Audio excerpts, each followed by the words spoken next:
Oh my God, Mulder. It smells like... I think it's bile. Is there any way I can get off my fingers quickly without betraying my cool exterior?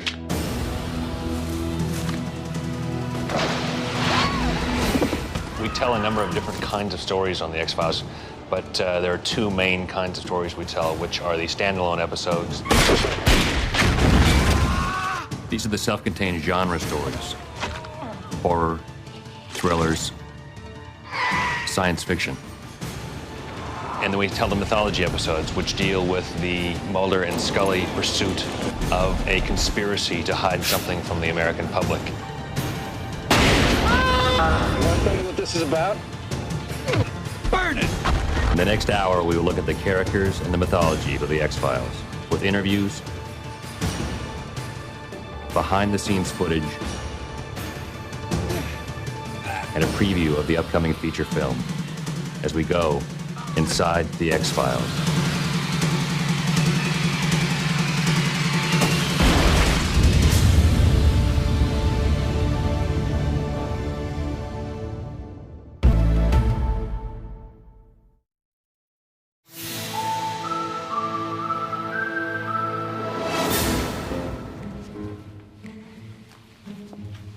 FBI. FBI. Special Agent Fox Mulder. I'm with the Federal Bureau of Investigation. I'm Special Agent Mulder from the FBI. I'm Agent Fox Mulder. Mulder, FBI.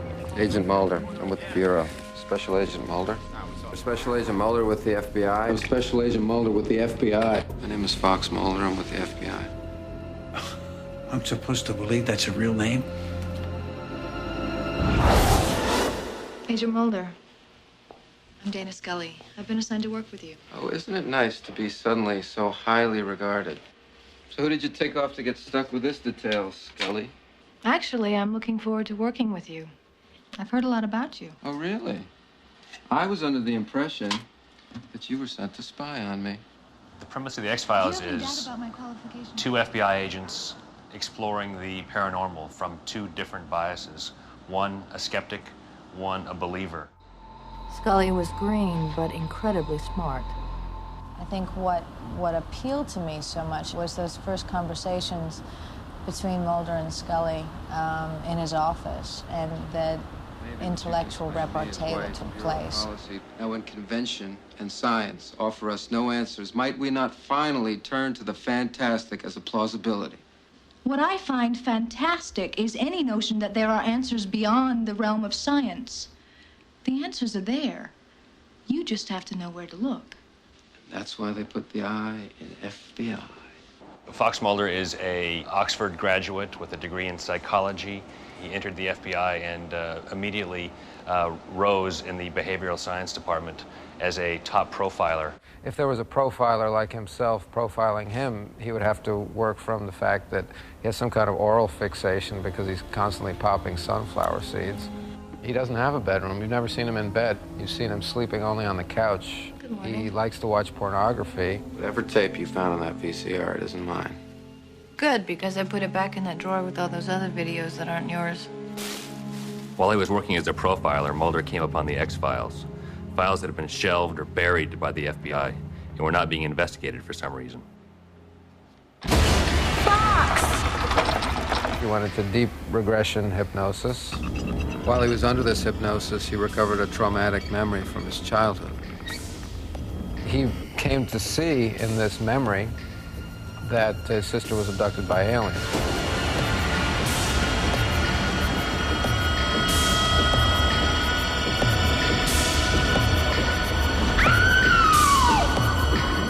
Samantha!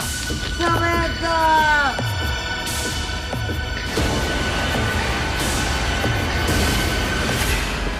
What time is it? It's after 2. Did you drive up here? Why didn't you call? I needed to see you in person. I need to ask you something. I need to ask you about something that happened a long time ago. This weight of whatever you want to call it, survivor guilt or whatever on Mulder would be compounded eventually when he learned that he was the one who was supposed to be taken and not his sister, and that his sister is dead or in pain or missing because of him in a very real way. When Samantha, before she was gone, did Dad ever ask you if you had a favorite? Did he ever ask you that? Fox, please. Mom, did he ever ask you to make a choice? Don't do Mom, this. listen to me. I need to know. Did he make you make a choice? He has learned that his father may have in fact been involved in this conspiracy from some time back, even before he was born. He may be the person who chose between Mulder and Mulder's sister, Samantha, when she was taken. Fox. In the second season, my sister, or somebody that I believe to be my sister, comes back to me, and this was my quest, so this is an important moment in the show. And as a two-parter and as these shows progress, it becomes clear to me that she's actually a clone. In the beginning of the fourth season, I saw many clones of an 8-year-old version of my sister. Samantha? Samantha, it's me. It's me, Fox, your brother. Well, he hasn't found the real one. We don't know. I mean, the sister version in the last episode where we saw her, who was raised by Mulder's arch nemesis, the cigarette-smoking man, may have been his sister. We didn't really learn whether she was a clone or not. In the pilot episode, we meet the cigarette-smoking man, a shadowy figure who blocks Mulder and Scully's investigations into the paranormal. It's hard to say what he's up to. He's like an all-purpose bad guy. He's up to whatever is wrong whenever we need him, and you never know what that is. So he's the Shadow. He's Darth Vader. It's suggested that Fox Mulder may be the cigarette-smoking man's illegitimate son.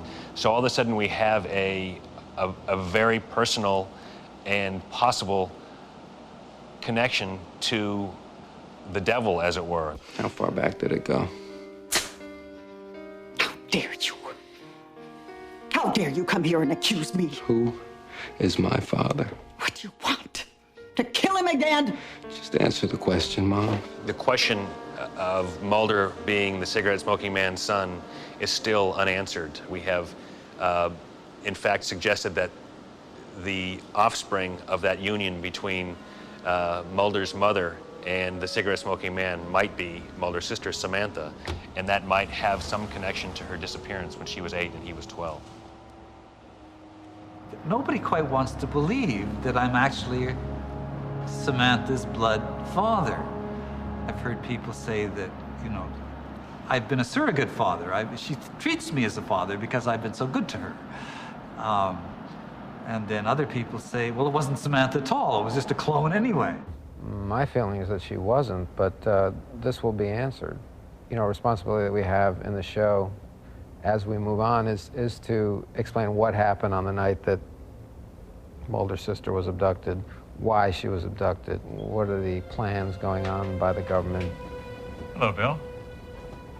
Mulder's father had something to do with the original project, which was the experimentation on human beings with some kind of alien DNA. You're going to learn of things, Fox. You're going to hear the words, and they'll come to make sense to you. What words? The merchandise. It was something that I'd seen in a movie called Shoah, which is about the Holocaust, and it was about how the Nazis had shipped Jews back and forth over the country, and in the ledgers, the human cargo were called merchandise. I'm in a boxcar, buried inside a quarry. There are bodies everywhere. Bodies? Stacked floor to ceiling. What happened to them? I don't know. Mulder, in these files, I found references to experiments that were conducted here in the U.S. by Axis Power scientists. What kind of experiments? Some kind of tests on humans, but they're referred to as merchandise. From the look of it, I'd say they were alien. Are you sure? Wait a second. This one. That's a smallpox vaccination scar. Oh my God, Scully. What have they done? The lie you believe, that they have cleverly led you to believe, Agent Mulder, is that there is intelligent life other than our own, and that we have had contact with these life forms. So you're saying this has all been orchestrated? A hoax? Which you've been used to perpetuate. Agent Mulder is led to believe that certain needs to build biological warfare into our arsenal are the reasons that the space alien UFO stories have been floated. So he now believes that everything that he has believed for the last 5 years, even about his sister and her abduction, may be false, that it may be just a cover story, that he has been a giant fool to believe. They said on Jerry Springer, you're like an expert. I don't think this has anything to do with alien abductions. I don't even know if I believe in that stuff anymore. Oh, come on. Really?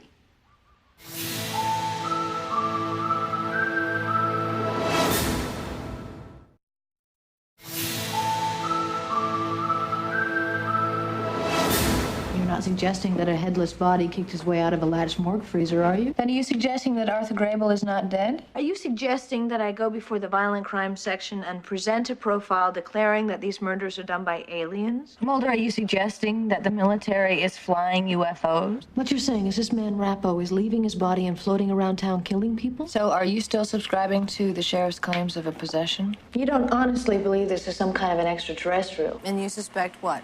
Bigfoot? Mulder, what are we doing here?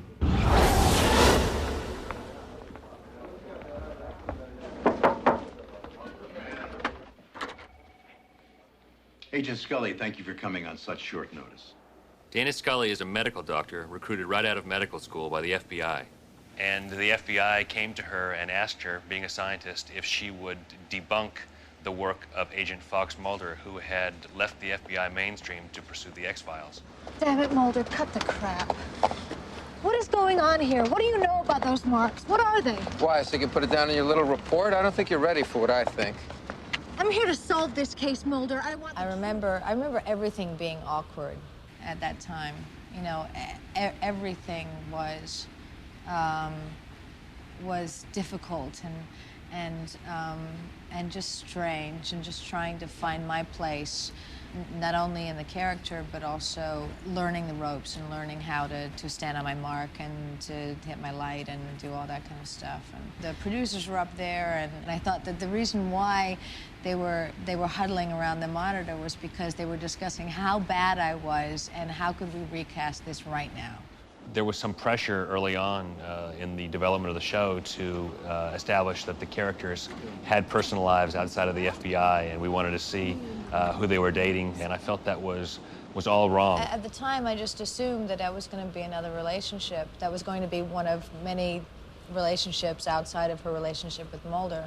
It was just a given to me, and I think to everybody at the time, that that was just part of the storyline. I felt the stories needed to drive the characters, and their work needed to drive them, that their work was all-consuming, and that they actually had no personal lives, that this was a quest, a romantic quest in the literary sense. What normal people strive for and live for, you know, warmth, security, a family, these things are just, they fade away in the brightness of the light of his quest, which is just to find what he believes is the truth. So there's nothing else, really.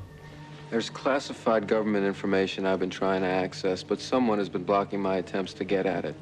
Who? I don't understand. Someone at a higher level of power. The only reason I've been allowed to continue with my work is because I've made connections in Congress.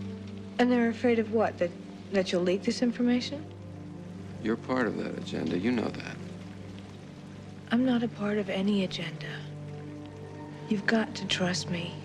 Though she was a scientist and didn't believe in the paranormal, there was enough that was unexplainable that it piqued her interest and made them partners, and so it's been for 5 years.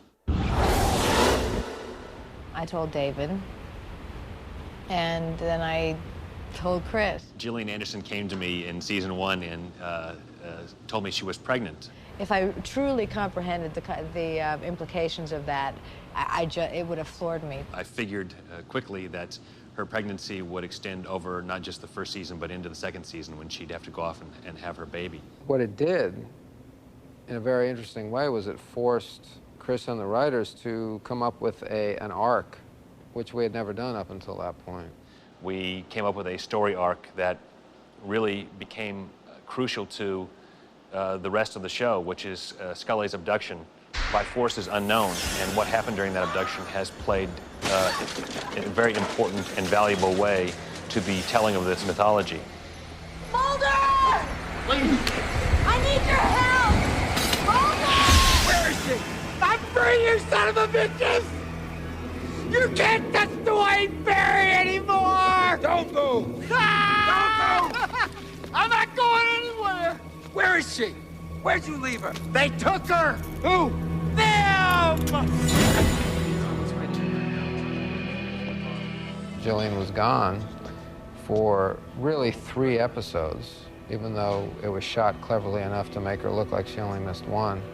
And those 3 episodes, from Dwayne Barry to Ascension to One Breath, really became like our first arc and the core of all the subsequent arcs that have arisen since then. So I think it was, you know, it was hell at the time, but I think it was probably one of the luckiest things that happened. You'll also see a display on the 10 most wanted. You might see a few of your relatives there. It's where they put the implants. That chip plays a very important part in Scully's life.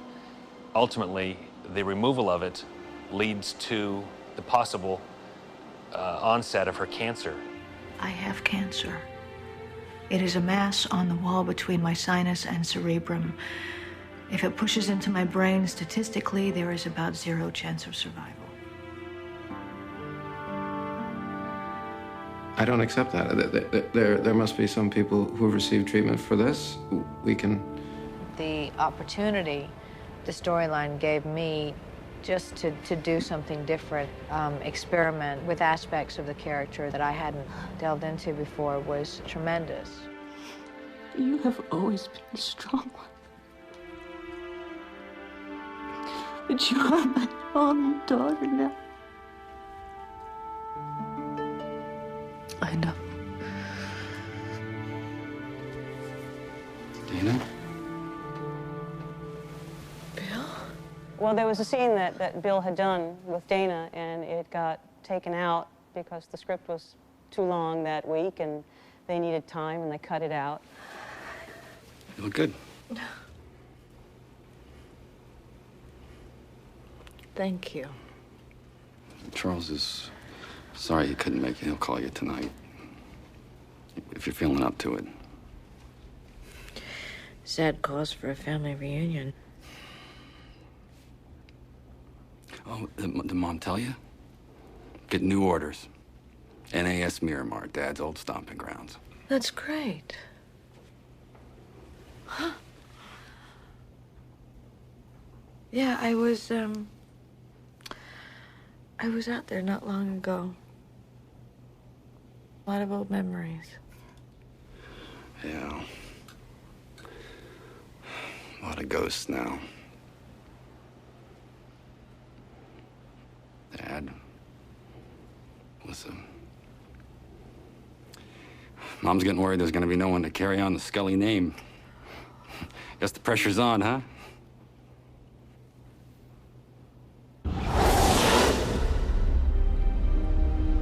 Determined to find a cure for Scully's cancer, Mulder gains access to a secret government facility where he finds a chip identical to the one taken from her neck.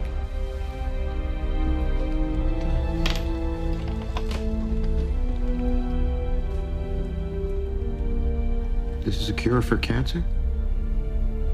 It may be for Scully's. Putting it back in leads to possibly the remission of that cancer. So it is very important, and its ultimate purpose is still a mystery.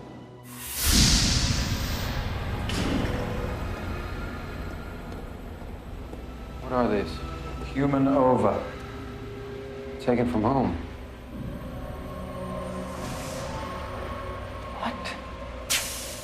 I was doing her abduction through a high amplification radiation procedure that caused superovulation. Why? For fertilization. There are mothers. Later, Scully learns that the ova taken from her body during her abduction have been used to create a child. According to this, I am Emily's mother. The tricky part was how to be with this child.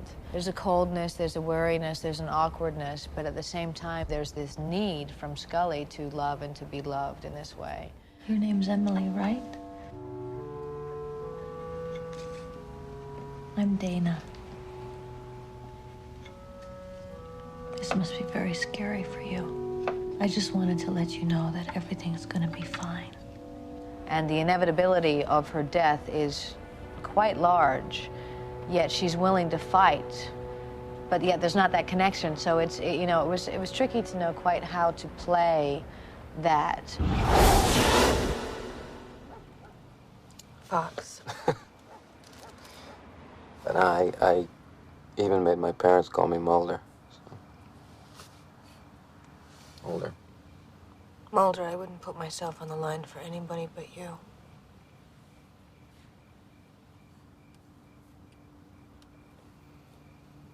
If there's an iced tea in that bag, it could be love.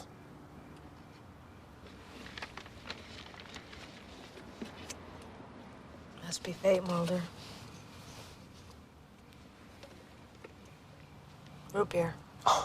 It sounds cliche to say that they're best friends, but they're best friends beyond what lovers could ever be. Scully loves Mulder and Mulder loves Scully. It's a wonderful romance. It's just not a sexual romance. It's not a physical romance. It is a caring, tender, respectful relationship. It's an ideal, and I would never want to do anything to threaten it, to change it. One of the things that keeps people watching and keeps the aliveness between us is are those moments where there is that intimacy, where even just the touch of a hand can be the same as you know, making love in another series. It's like the one friend, I guess, that he has in the world. I mean, I heard a phrase once, somebody was talking about their wife. This was a person who was very inept socially, not the wife, but the man. There were many things said about him that weren't kind, and he said, my wife, who was lovely and social and everything like that, is my human credential. It like makes him a human being, because people think if she can stand him, he must have some humanity within him. And sometimes I think about Scully as Mulder's human credential. It's the only thing that makes him not crazy in many ways.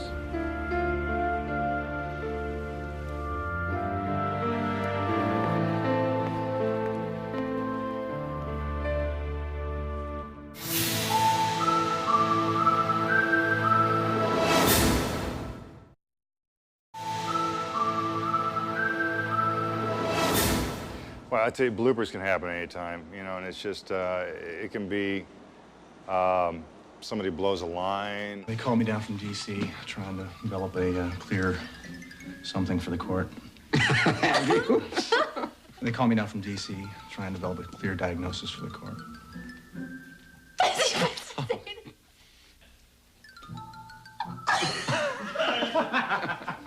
Once you start laughing, it's no longer under your control. But if I even sense that the other person is going to break, I'm gone, like, you know, 200 miles an hour. She starts giggling and it's all over.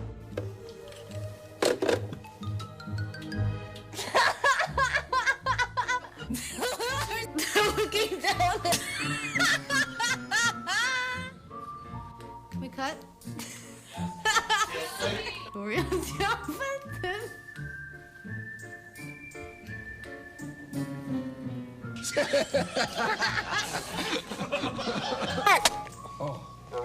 Sorry. Check it out, Mulder. I had breakfast with the guy who shot John F. Kennedy. Is that so? Old dude now, but yeah. Says he was dressed as a cop on the grassy knoll. The lone gunmen are a trio of conspiracy theorists and a government watchdog group. They published a newsletter called The Lone Gunman. In our April edition of The Lone Gunman, we ran an article on the CIA's new CCD-TH-2138 fiber optic lens micro video camera. The Lone Gunman are these three computer nerds who are Mulder's buddies. He comes to us for information he can't get through his regular channels. You know, we have apparently connections to various sorts of information that he can't get. We can dig it up much Yeah. faster than he can dig We it seem up. to know a hell of a lot. They use this magnetic strip to track you. Whenever you go through a metal detector at an airport, they know exactly how much you're carrying. They do actually help Mulder, and they have some kind of expertise. Okay, Langley, Frohickey, I'm here. Open the door. The doors work on redundant systems. We're working fast. Almost there. Go! Well, how I came to be cast in the X-Files, I auditioned for the pilot. I auditioned for the senior FBI agent who had 3 lines. I didn't get that part. I got the part with no lines, called the Cigarette Smoking Man. And then I guess Tombs was probably the next episode, and where I actually spoke a little bit. Do you believe them? Of course I do. I imagined myself to be quite powerful. Then, kind of all of a sudden, at least in terms of, at least for me, the syndicate appeared with the well-manicured man and the first elder, and I seemed to be in some way answerable to them. The syndicate seems to be working with the aliens towards some kind of goal. Bill Davis told me that he believes that he is the hero of the show. Well, I mean, I think it's obvious that CSM is the hero of the show. I mean, surely it's obvious to everybody. I mean, Mulder's so impetuous. You know, he's always flying off the handle. He's always waving his gun around. I mean, what kind of responsible citizen is he? I should shoot you right here, but they'd probably be able to save you. Whereas CSM is always very thoughtful, thinks things through, delegates responsibility. I mean, clearly has a handle on what's going on. As I said, I'm offering you a chance to know the truth. In exchange for what? Quit the FBI. Come work for me. So that's Bill Davis's point of view on the character, and I guess, you know, whatever makes it easy for you to sleep at night, CSM.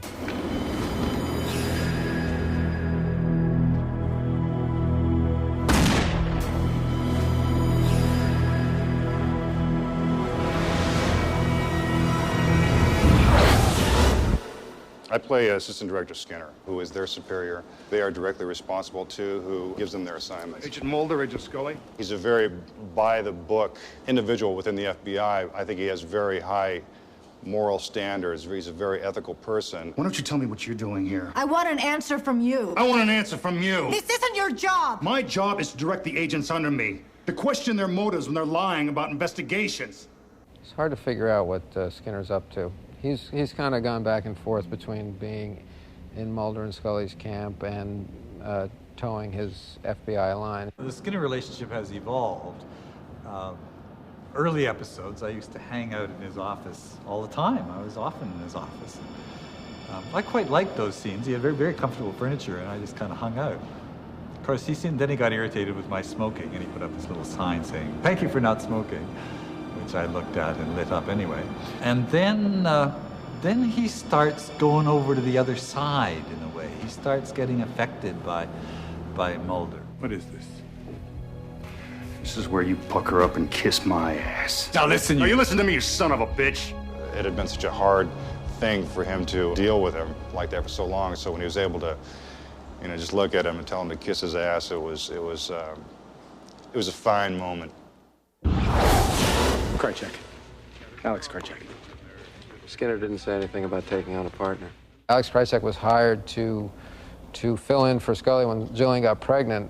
Mulder needed a new partner, and Krychek came in and then seemed to be just a young green agent, innocent enough, and then turned into like some kind of double-dealing secret agent working for the cigarette-smoking man. If Mulder's such a threat, why not eliminate him?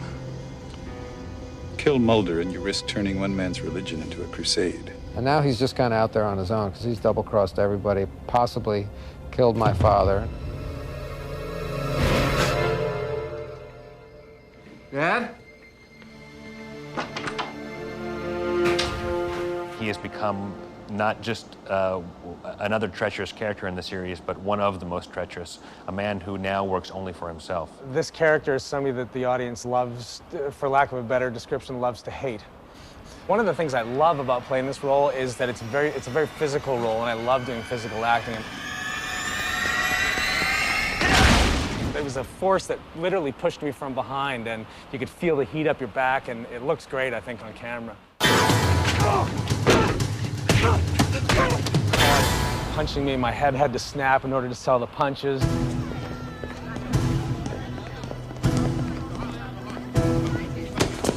He hits me full on with the phone on the forehead. I go down, and as I'm going down, I'm going, keep rolling, keep rolling.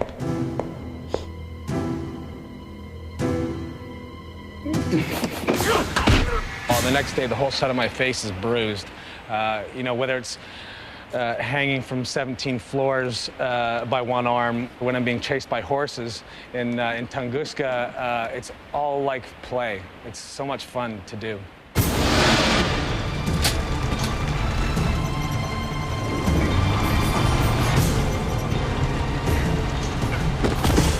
Nine lives, I've used 5.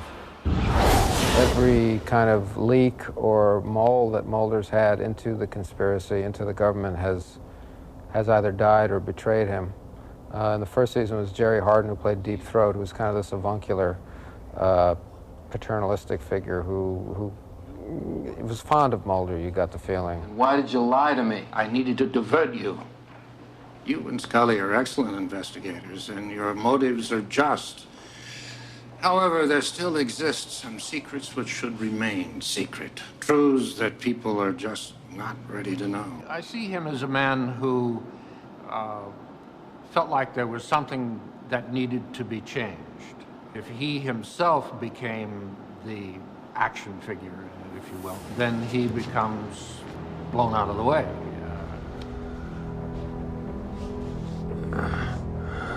Trust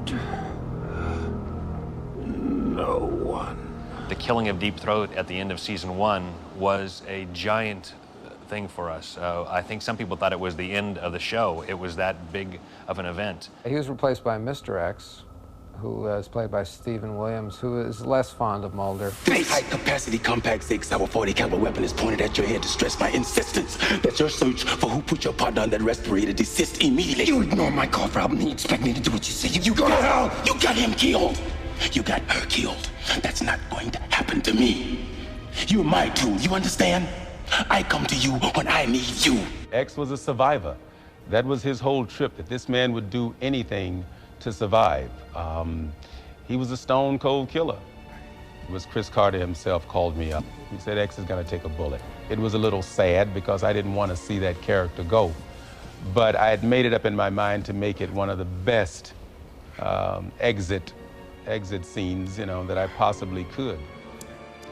When X meets his ultimate fate, which is to die on the floor in Agent Mulder's hallway, he writes the letters in blood, his own blood, SRSG, which leads Mulder to the special representative to the Secretary General of the UN.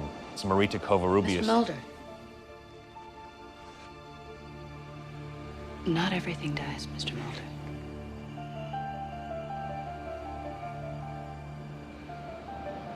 The episode in which they shot Deep Throat, when they sent the script to me, there was a note from Chris on there saying, no one ever really dies in X-Files. The only thing that I did not like about X's death was that I didn't think it was a very smart death. And then I thought, maybe X staged the whole thing himself. Maybe it's not an unsmart death. He'll be back. He's not dead. With the knowledge that the previous informants have been killed, I think that it's possibly my fate in the future, unfortunately. But then again, as Marita would say, not everything dies.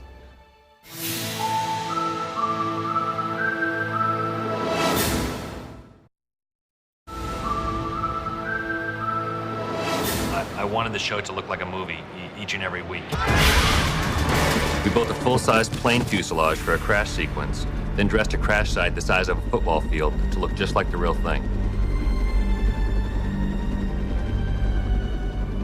In one season, we went from the polar ice cap to the deserts of the Southwest, all without leaving Vancouver. We took a rock quarry and took over 1,000 gallons of red paint and painted this rock quarry the color of the New Mexican desert, and took some CGI, some computer-generated images we shot elsewhere, and composited them together to create the impression, and a very good one, that we had gone to the southwestern part of the United States.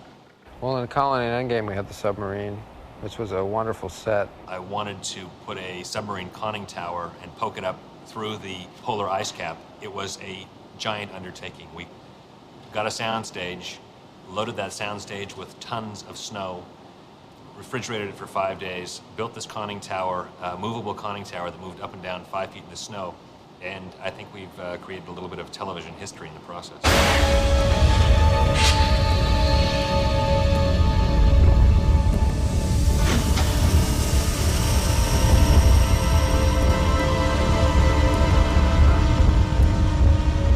I guess the big action sequences that I remember, this is stuff that put me in jeopardy personally. Like I hung off a ski gondola in Ascension.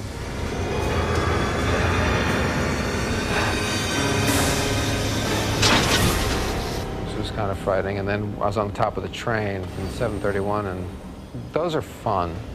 Those were a lot of fun.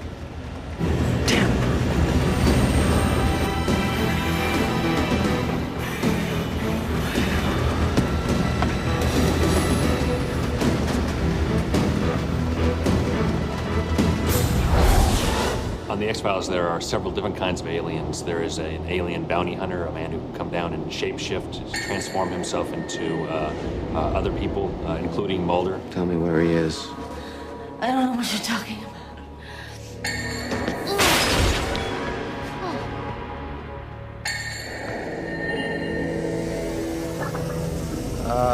He's a badass, you know, he's a tough guy. Where is she? Is the answer to your question we're dying for? Is that what you want? Where is she? He can only be killed by some kind of stiletto to the back of the neck. He bleeds green blood, and this blood is toxic to human beings.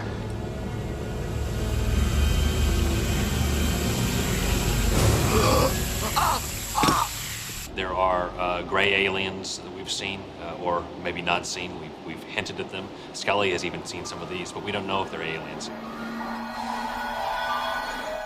Well, apparently there's one type of alien that can take just about any form he pleases, but seems most comfortable and most like himself in the form of a black oil, which can seep into a human being and take over that person. And you can see a person who's been taken over by the black oil type of alien by the black oil swimming over the person's eyes.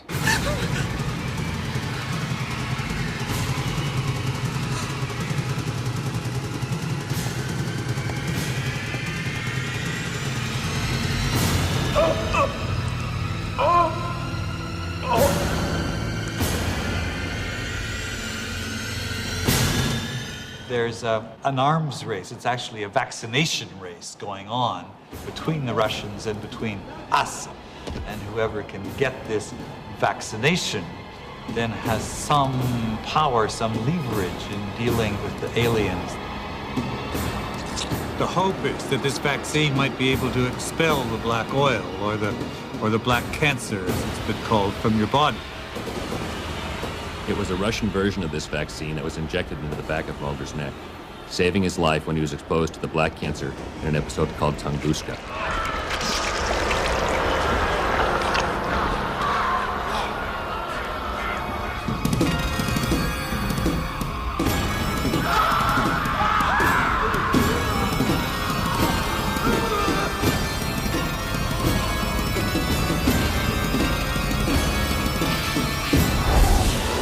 These are always fun to play with because they're untrained. Bees have certain elements of alien-like lives. They are a colonizing force that has a correlation to the mythology that we're developing in the show, which is the idea that, in fact, aliens are coming down and colonizing the globe. Honeybees are doing the same thing.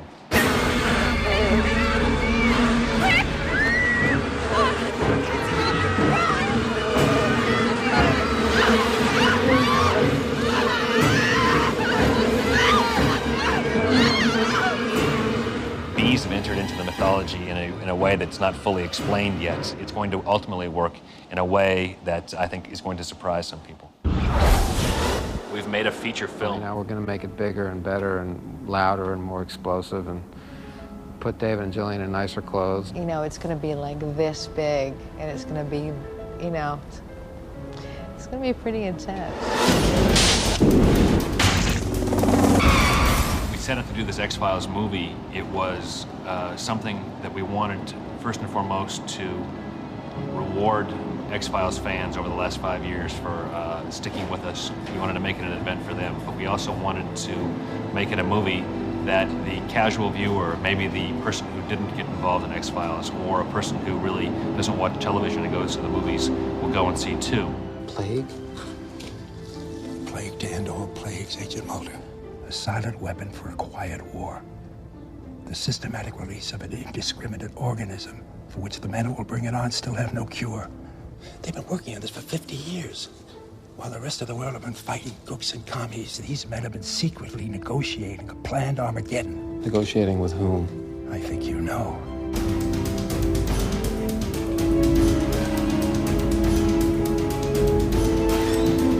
Don't think! Just pick up the phone and make it happen! Oh, for the movie, the main task was to make it make sense for people that knew nothing of the show, and to make it exciting enough and go further into the mythology of the show for people that knew the show better than I do. The hardcore fans are the people that judge us most critically, judge us most carefully, and I think they will like the movie as much as anyone.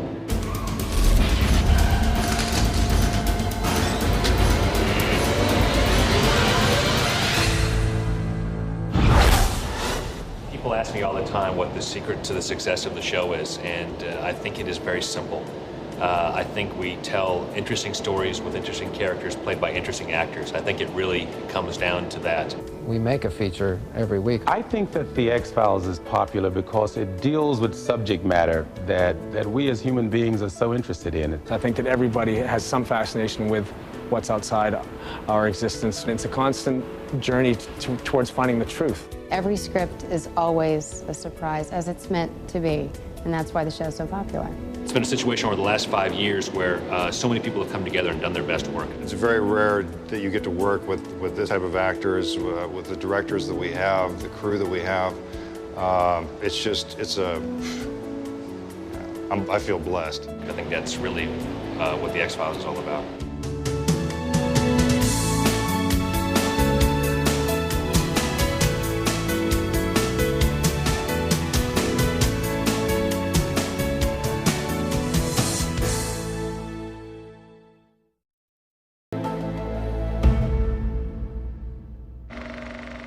I made this.